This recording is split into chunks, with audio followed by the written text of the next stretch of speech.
Welcome in.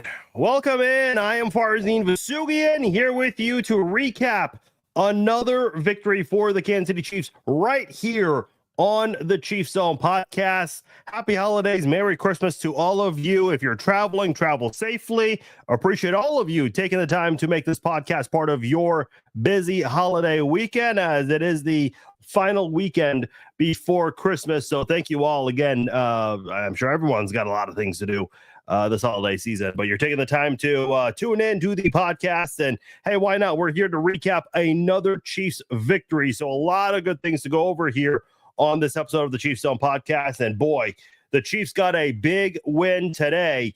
People keep talking about how the Chiefs keep skating by with some bad teams out there in the NFL. Well, not today. In fact, the Chiefs, they earned this one. They really did. 27-19 over the Houston Texans. And this is a football team that one of the best defensive football teams in the league.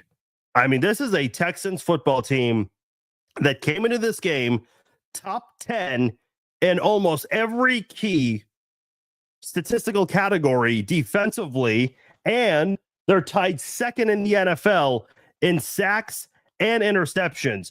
Couldn't force a turnover on Patrick Mahomes. Got just one sack on Patrick Mahomes. That's it. This Houston Texans defense, now they were able to get some pressure on Mahomes, but they weren't able to rattle him a whole lot in this game.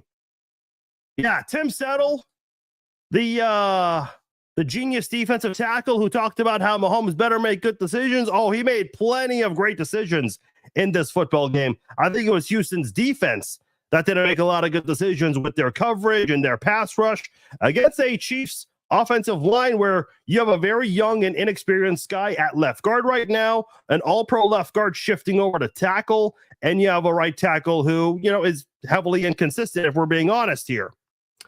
Yeah, Blake says it perfectly in the chat. Tim Settle, hold that L. That's exactly right. That is right. Chiefs win this one 27-19. And the biggest and most important part about this win, the magic number one. Uno. The Chiefs need one more win or a miracle Bills loss tomorrow, which I doubt. But let's just say a Chiefs win, because you got to control your own destiny. That is how things work in the NFL. You control your own destiny and not have to desperately scoreboard watch. You're in good position. And the Chiefs right now, best record in the NFL, in strong position to clinch the number one seed. I mean, the Chiefs right now, they're looking pretty good. Hey, I want you guys to call in with your thoughts on this game. I just commented with the link below. I will pin it on the Facebook page so you guys can see it. It should stay on top. And you guys can call in with your thoughts. I would love to hear from you guys. I know a lot of you guys have a lot of things to do, especially this holiday weekend before Christmas. So if you guys are taking the time to call in, it would be greatly appreciated. If you guys are in the comments chatting, I see a lot of people commenting below. We'll get to your comments as the show goes on. So if I don't get to your comment right away, hey, keep commenting. Maybe I'll read one of your comments later on in the show, because we have a lot of things to go over here. Let me start off talking about Kansas City offensively, because I thought this was maybe their best overall effort offensively. Did they surpass 30 points in this football game? No, they didn't. And you saw the graphic at the end of the show, or the broadcast rather, where Noah Eagle and former Chiefs quarterback Todd Blackledge, they were talking about how the Chiefs, they're one of four teams to not score 30 or more than 30 points. And the other four teams are like all terrible football teams. This Chiefs football team, they're not putting up 30 plus 40 points, anything like that. But they are playing good football as a unit. You have the offense going out there playing much better, much more smarter right now than they have recently. Kareem Hunt, what a game for Kareem Hunt. He had a 20-yard run to ice the game, his longest rush of the season. And boy, Kareem Hunt was huge in this football game. Not only did he have the 55 yards on the ground, He had 24 more through the air. Kareem Hunt, I said it earlier, coming back to Kansas City, that guy's given this Chiefs offense a big boost. And he came in during a very tough time when the Chiefs, were still winning, but they were without Pacheco, Hollywood, Rashee Rice. Kareem Hunt has really provided a nice juice for this football team. And now you got everyone coming back except for Rashee Rice. Here's a player that we should probably shout out here earlier on. And this is a player I was not expecting to talk about on this podcast. Samaje Perine. We kept hearing about how this guy's very similar to Jerick McKinnon and how he can get heavily involved in the passing game. And we haven't seen too much of that. We've seen a little bit here and there. He came through today, had a nice catch and run play before halftime, had one near the end of the game. Samaje Perine got involved in this football game for Kansas City. 3 catches, 50 yards. One of them was a loss of, I think, 1 or 2 yards. But boy, Samaje Perine was key for the Chiefs today. Absolutely came through when the Chiefs really needed him. Xavier Worthy had his best game of the season. 7 receptions, 65 yards, and a touchdown. Should have had a touchdown there. Maybe that was intended for Kelsey. Kind of hard to tell in that moment. I think that was intended for Kelsey. But still, his best game as a Chief up to this point here. Hollywood Brown came back. Hollywood Brown looked really good in this football game. 5 catches, 45 yards. His first reception came on a 4th down play on the first drive of the game for Kansas City. That was pretty damn good. DeAndre Hopkins continuing to do his thing. Travis Kelce picking up key first downs when the Chiefs really needed it. Noah Gray had one big play in this game. Not a big play, pardon me, but a first down. Kansas City and Isaiah Pacheco involved a little bit as well. I mean, you're getting a lot of guys involved here. This is what we were talking about before the season with Hollywood Brown, Rashee Rice, Xavier Worthy, Travis Kelce, Isaiah Pacheco. And then obviously with all these injuries, the Chiefs had to audible and make all these adjustments mid-season. So what do? They bring in Kareem Hunt. They bring in DeAndre Hopkins. Samaje Perine is a guy who they got before the regular season got underway, as well as Juju Smith-Schuster. And now all of these guys are playing together. This is a unit right now that has flipped the switch. Remember last year we talked about flipping the switch? They're flipping the switch in late December, and they need one more win to get that number 1 seed. And they're more than likely going to finish with the best record in the NFL. Maybe they'll tie with the Lions if they lose that last week, where they very likely might rest all the starters and use 22 backups in that game. But boy, this Chiefs football team, that was a damn good football game to watch. Was it pretty all the way through? No. Defense had its issues. Offense had its issues. The 3rd and short and the 4th and short play, that was a disaster. That was all kinds of yikes. But boy, should have had Kareem Hunt. And on that 3rd and 2 play, Mahomes calls a timeout. They redo the strategy there. They put in Kareem Hunt. He gets a first down.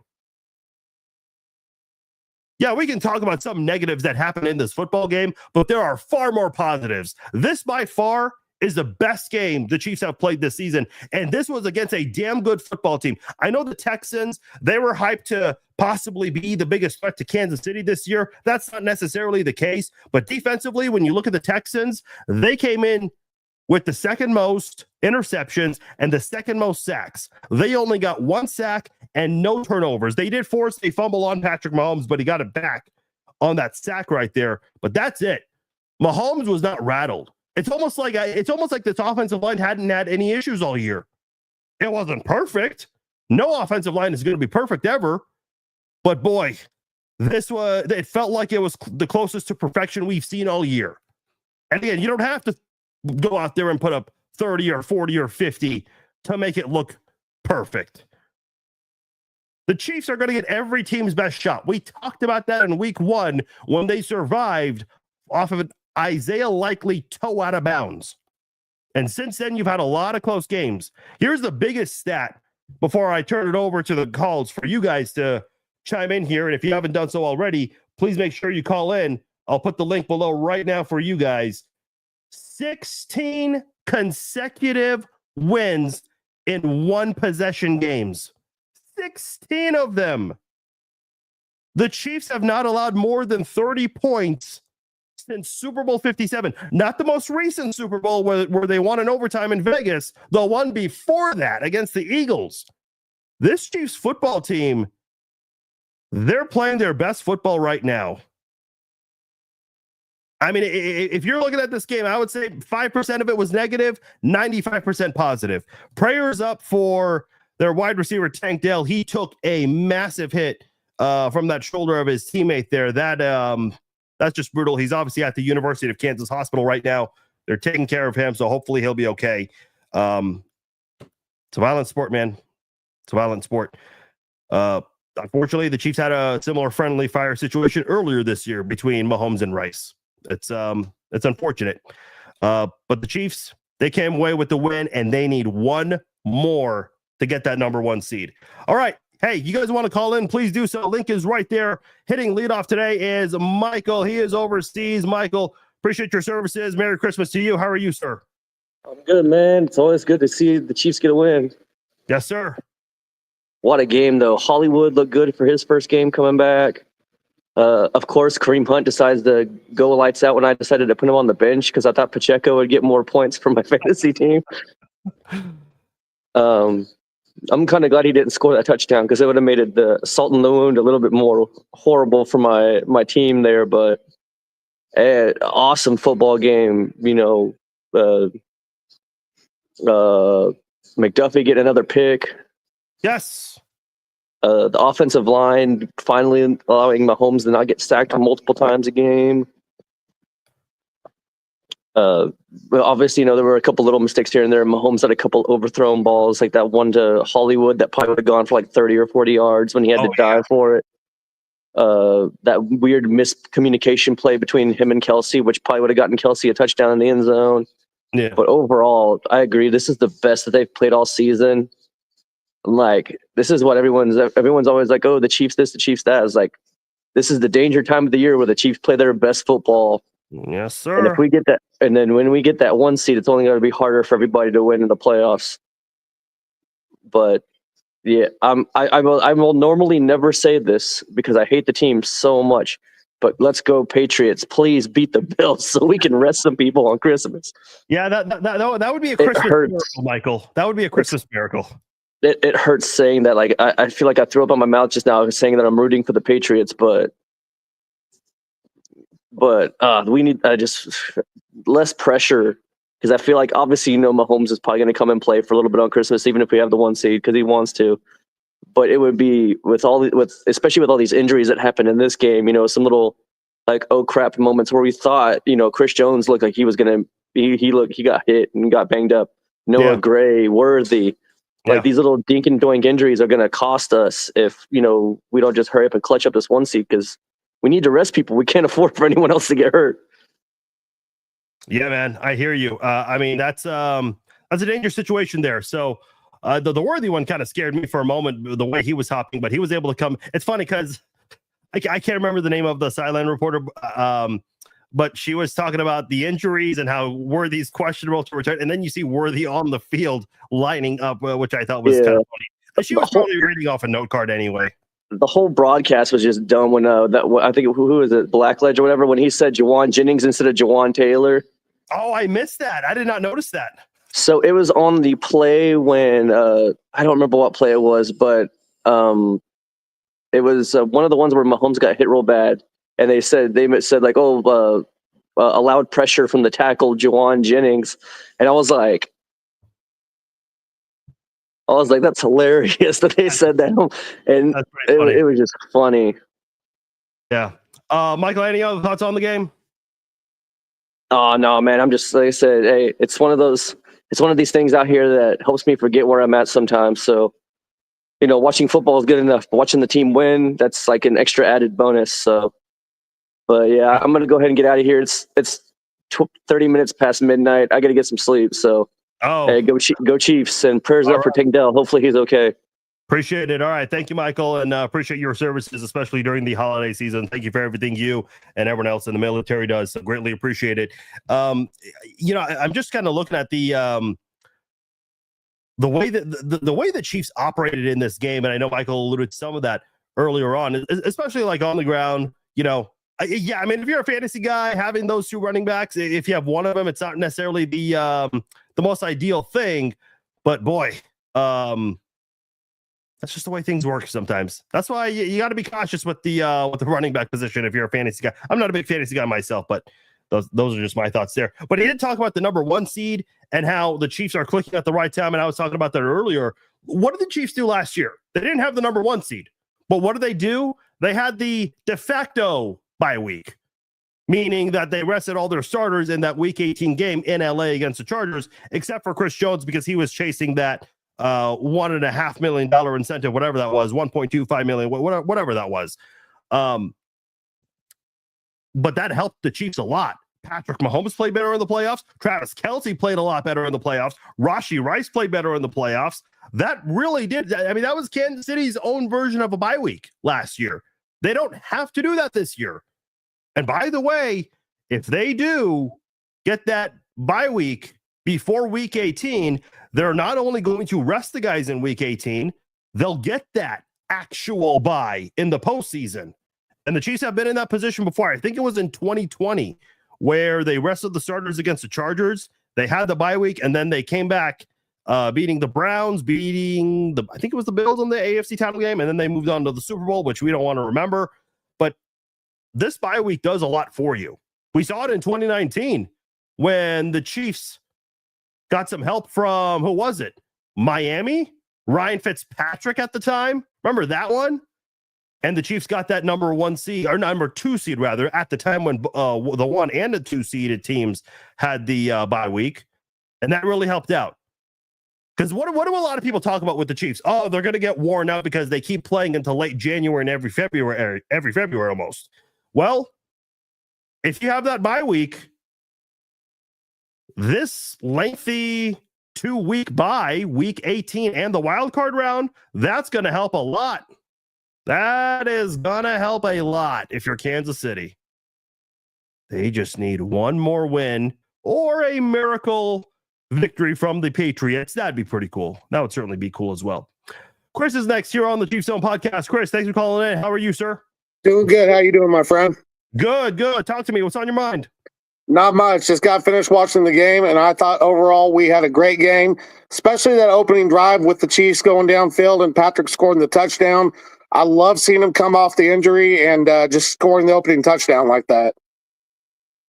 Yeah, that certainly did change the narrative a lot about his ankle and everything, because a lot of people were wondering, is he going to be okay?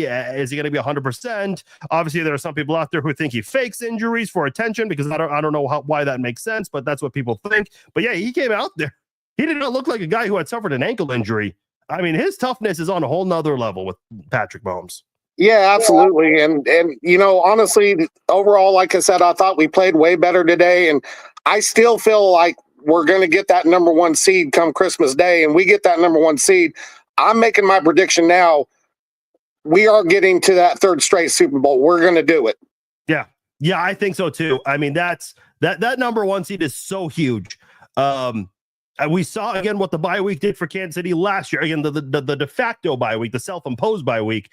But boy, if you can get that actual bye week before the regular season even ends, that's going to go a really long way for the offense, especially guys like Kelce, who, obviously up there in age. Hollywood, it's been an injury-riddled season for Kansas City. Oh, by the way, they're still 14-1 on the year. That's how good it's been, despite the injuries. Absolutely. And, the thing that's only irritated me about this season, a lot of fans have been saying, well, we're the luckiest 14-1 season, 14-1 team.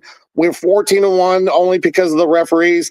I think it's just so wrong that we become so hated, because when it comes down to it, it's not about blowing teams out anymore. It's about finding ways to win. And Patrick Mahomes, being the great quarterback he is always going to find a way to win the game at the end, no matter what. Chris, I haven't even talked about this in the post-game live stream. I don't know if you watched my halftime live stream. If anyone did, I had a comment. Someone said, the Chiefs are winning because of the refs. But I'm sure the same commenter did not have that same energy on Dalton Schultz's touchdown when Karlaftis was held and Schultz pushed off McDuffie for offensive pass interference. Neither one of those penalties were called, but people think, the Chiefs get all the calls here. As far as the lucky thing, listen, I don't have an issue with the Chiefs being lucky. Gronk said it himself. You kind of need to have luck on your side to be able to win a championship. I remember in 2008 when the Chiefs were on the opposite side of luck. So many blown leads in that game. The second half, they were just bad. The onside kick going through Dwayne Bowe's hands. I remember against the Bucks in overtime, they missed a field goal, but they got the ball back because of a false start. So they got to kick it again and they won. I mean, the Chiefs were on the wrong end of luck in the past. Now they're on the right side of it. And who was it? I think Colin Cowherd said it best. Great teams create their own luck. And that's that. Why do you think great teams are always lucky and bad teams aren't? That's the way it works. Well, and when it comes down to it, Tom Brady even said when he was commentating when we were playing on the road against the 49ers, Patrick Mahomes' stats are not good this year. He knows this. He knows his stats aren't what they were in the past. But Patrick Mahomes doesn't care about his stats. All he cares about is finding ways to get us to win the game at the end, and that's what he's been doing all season. Yeah, absolutely. And listen, the Chiefs have kind of struggled putting away the game at some points this year. They put it away today. To go out there and pick up the win. Chris, did you have any other thoughts on the game? No, I appreciate you taking the time to talk to me, and I look forward to watching us take care of business in Pittsburgh on Christmas Day. And I want to wish you a Merry Christmas, my friend. All right. Thank you, Chris. Merry Christmas to you as well. Appreciate you taking the time to call into the Chiefs Zone podcast. Yes, we will have that big game on Wednesday. I almost said Sunday. I keep thinking tomorrow's Monday. Do any of you guys think tomorrow is Monday? I woke up this morning. I'm like, what am I going to do tomorrow on a Monday? I'm like, oh, wait, this is a Saturday. Yeah, it's a Saturday, not a Sunday. This Saturday game is throwing me off sync here. The Ravens and the Steelers are underway. They're 2 minutes in, and the Ravens are driving. They are at the 34-yard line, already into Pittsburgh territory here. So this is film study right now if you're a Kansas City guy. So let's see what the Chiefs can learn from this game. Obviously, they'll be playing each other in 5 days. This is almost like a Sunday to a Thursday night type of transition here, but instead it's Saturday to Wednesday. So that's how that works. Hey, the link for you guys to call in is right there. If you guys have any thoughts, if you guys want to weigh in with your thoughts on today's game. Otherwise, I do have some other thoughts to share. When you look at the way this game started, interception, and who was it, by the way? Jaden Hicks. His second interception in as many weeks. He got his first career interception last week and got one on the first drive of the game, 5 plays into the game, to get the Chiefs on the field quicker than expected. Did it on a 3rd and 12 play. And then the Chiefs took advantage of that, and they cashed in with that touchdown. What was the issue last week? The Chiefs got all these takeaways, and they only had, just 2 touchdowns off 6 takeaways? Just 2 scores. That's it. And today, they took advantage of that. They got the touchdown after the interception to open up the game. That set the tone. And then right before halftime, got the interception and got a field goal right before halftime. And then the Chiefs took care of business. And the second half got off to a slow start, but they had the touchdown. They got the field goal, and then they forced a 3-and-out on the final possession for the Houston Texans. A sack, an actual sack from Josh Williams, making it 4th and 23. And at that point, the Chiefs just put the game away, as I was just talking about it with Chris there. And look at some of the touchdown drives, by the way. The first one I mentioned, 11 plays. The other one, the second one, 13 plays. The third touchdown, 10 plays. Chiefs were driving on those plays right there. I know. Those deep shots still are developing. They're still a work in progress. But they're finding ways. As looks like the Steelers, I was not paying attention to what happened, but I'm guessing they got a big sack there because they just forced a punt after a 4th and 19. Okay, I don't know if you guys are watching this. Did you see that Steelers punt returner? it didn't work, but he faked where he was trying to catch the ball to throw off the Ravens, and it almost worked right there. Boy, that's a great effort by that Ravens special teams player right there to prevent it from going into the end zone, and they are going to start the Steelers, that is, at the 3, maybe the 2-yard line there. By the way, another person who got their first career interception last week and got another one today, Trent freaking McDuffie. Boy, how about that?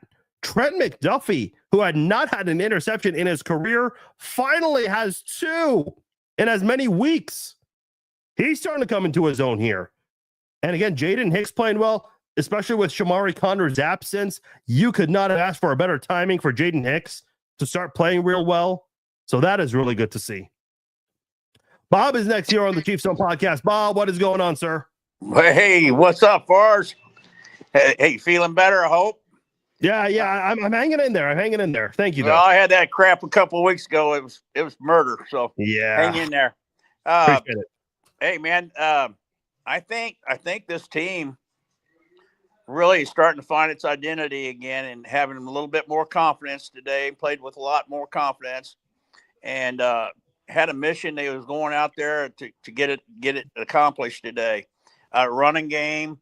They stayed with the running game long enough that actually we got some positive results out of that running game today, and kept the defense off balance a little bit on the pass rush for Houston. I'm pretty impressed with the game today. I thought they played really well, man.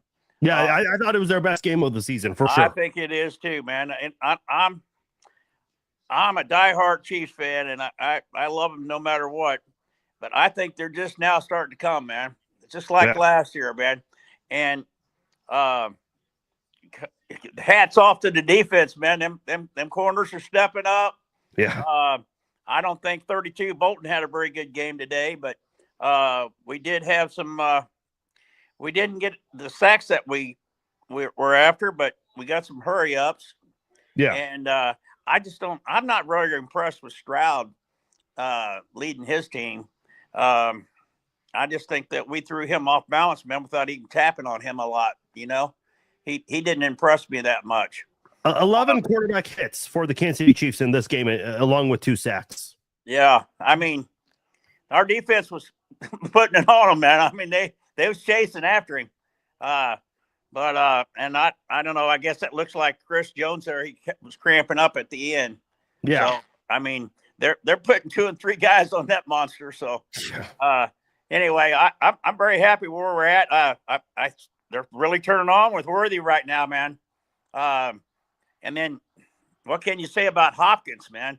The dude is he's catching the ball over the middle on the sidelines. I mean, he's there when they need him. Yeah. I'm still rooting for Travis to get his record, and I thought he had it. But actually, if Worthy didn't catch that ball, tap that ball, I think he would have been intercepted. Yeah, you might be right about that. I don't know for sure, but because it was heading towards Kelsey, but looked like there was a defender between the angle that I was looking at. But no, I thought it was a great win for the Chiefs today, and I think we're on our way, man, to locking down that. On Christmas Day, man, on that number 1 seed. And it's going to be fun setting our key players and watching them play, the rest of them. And hopefully we're the ones that snuff out Cincinnati, man. That's what I'm hoping to see. Listen, Cincinnati's been playing pretty good, man. I mean, Bob, hold on. Let me throw some stats here. Cincinnati is 0-7 against teams with a winning record. They have 6 wins on the season. One of them is the Cowboys. Okay, that's the best team they beat. The other teams they beat are all eliminated from playoff contention. They have the Broncos next week, and they have the Steelers at the end of the season. And I think both of those teams. Obviously, they're both going to be fighting for probably positioning. They're not winning those games. They're just not. It's not going to come down to the Chiefs and Broncos. Well, I just threw that out there because I'd like to spill a little blood there, you know. Oh, I agree. That would be awesome. The fan let me just say this, the fan base that has hated on this team more than any other fan base, including AFC West rivals, they now have to basically cheer for Carson Wentz and 21 other backups. Absolutely. And then that Denver game, they was playing to see who goes to Buffalo. So that's a good point. I kind of love that result of that game too. So anyway, hey, good show, and Merry Christmas to you, and we'll talk on Christmas Day, I'm sure. All right, Bob, I appreciate you. Thank you. Merry Christmas, and good thoughts there. Appreciate you calling in. Look, it's going to be a very interesting couple of weeks here. The Bengals, they're making it more interesting than I think a lot of people anticipated. Honestly, this is why I said it earlier. If you're a Bengals fan, you do not want the Broncos to lose. You would rather the Chargers lose out because, at least the Raiders, I know they're not good, but at least they are going to have starters on the field.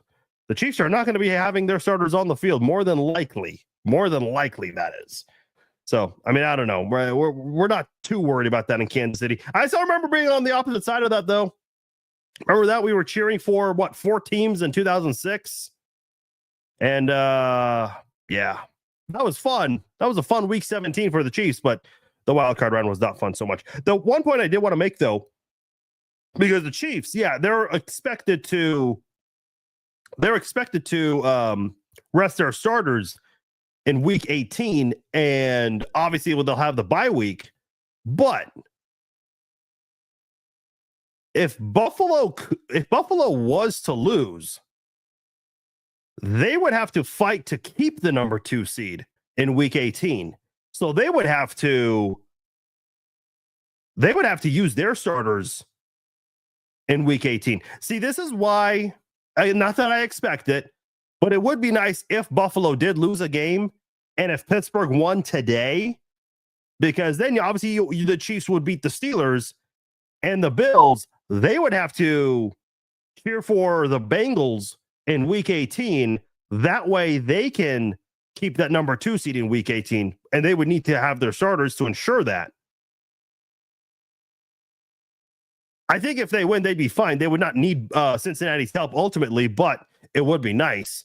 They would definitely schedule that game at the same time to prevent any kind of advantage, because that's the point of not having a date and a time for all of those week 18 games. But to me, it's just I'm looking at the Chiefs right now, and they're just in a great position here. Look, we were kind of talking about Cincinnati and how they need a lot of things to happen. They need to win out. Broncos have to lose out. They need Indianapolis and Miami to lose once. Kansas City doesn't need X, Y, and Z to all happen. They don't need that.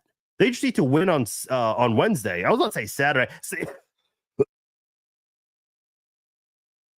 Excuse me. This whole thing, the schedule has kind of thrown me off track here. But Jonathan's asking in the chat, what's better for the Chiefs, Baltimore or a Steelers win? See, I just answered that, but I'll say it again. The Steelers winning would help, and here's why.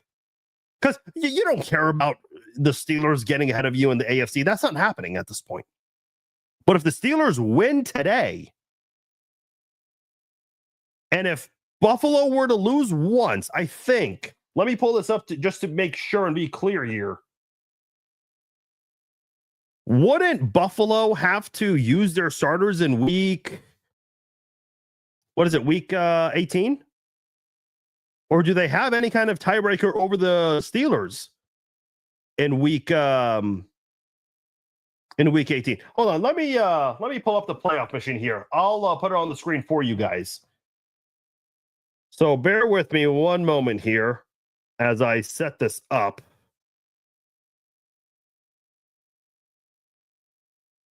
Where is it? There it is. Oh, wait, can you guys see that? How does that look on your guys' end? Okay, yeah, that looks good on your guys' end.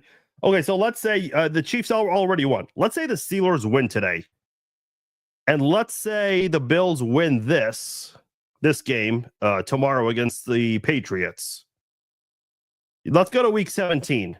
Let's give the Chiefs the win there. They get the number 1 seed. They'll clinch it. We don't care so much about the other Christmas game. Where is Buffalo? Okay, let's say Buffalo wins that game. And then let's say, the Steelers, they lose. So now let's go to week 18. The Chiefs, we don't care if the Chiefs win or lose, so let's just give them a loss. Let's go to Buffalo. Let's say Buffalo loses to the Patriots and the Steelers beat the Bengals. I think I might have screwed up here. Why did so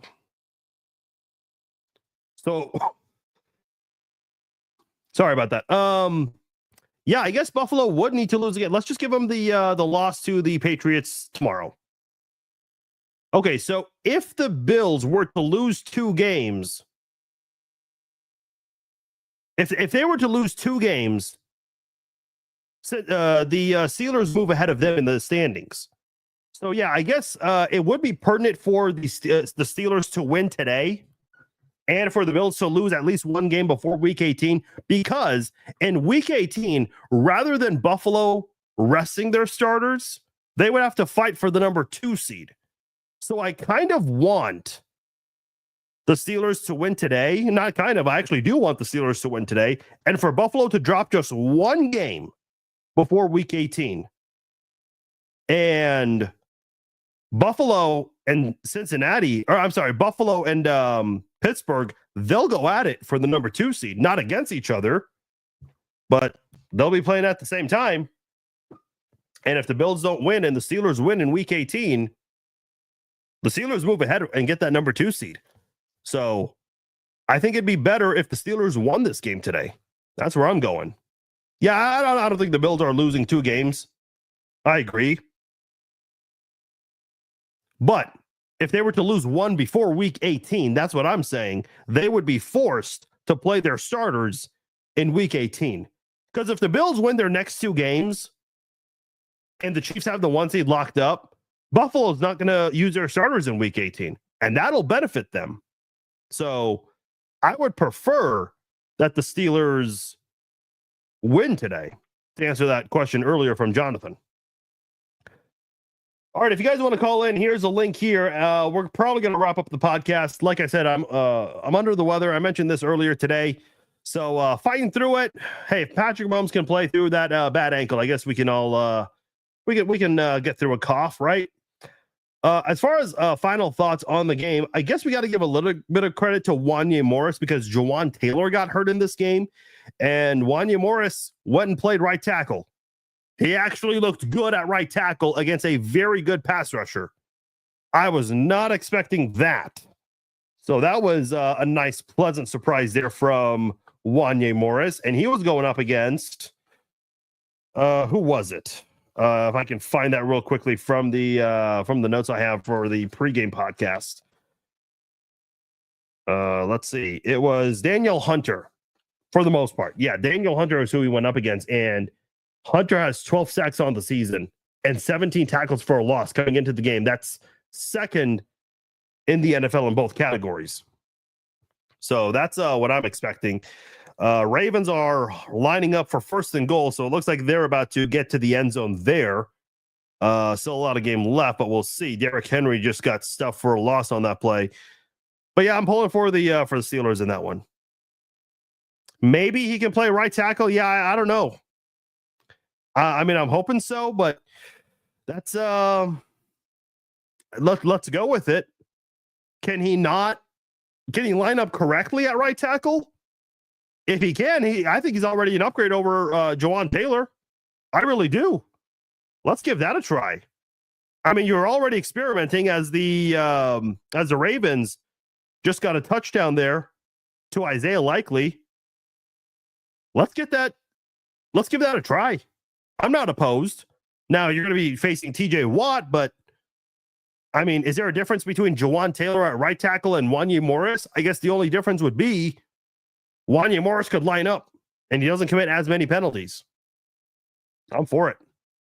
All right, looks like no more calls here on the podcast, so I'm going to go ahead and wrap things up here. You guys can tell I'm under the weather, so I'm going to go ahead and sign off here. I appreciate all of you guys joining me for this episode of the Chiefs Zone podcast. Appreciate all the comments, all of the calls, all of you guys contributing to the podcast and all the social media posts today. Obviously, a big win for the Chiefs against a very good Texans team, especially a very good defensive team. And Kansas City went out there on offense, looked really good. Looks like they're getting better and better with Hollywood, Worthy playing better. Good win. Good win in general for the Chiefs. I'm Farzim Vasugian. Thank you all for joining me for this episode of the Chiefs Zone podcast. If you missed any part of the live stream, it'll be archived shortly. You guys can go ahead and check all of that out. If you haven't done so already, please let a friend know about the podcast. Share the links if you enjoyed the podcast. Invite them to the Facebook page. Make sure you subscribe to the YouTube channel. Otherwise, I'm out. I will talk to you all on Monday. Enjoy your weekend. I'm out. Take care.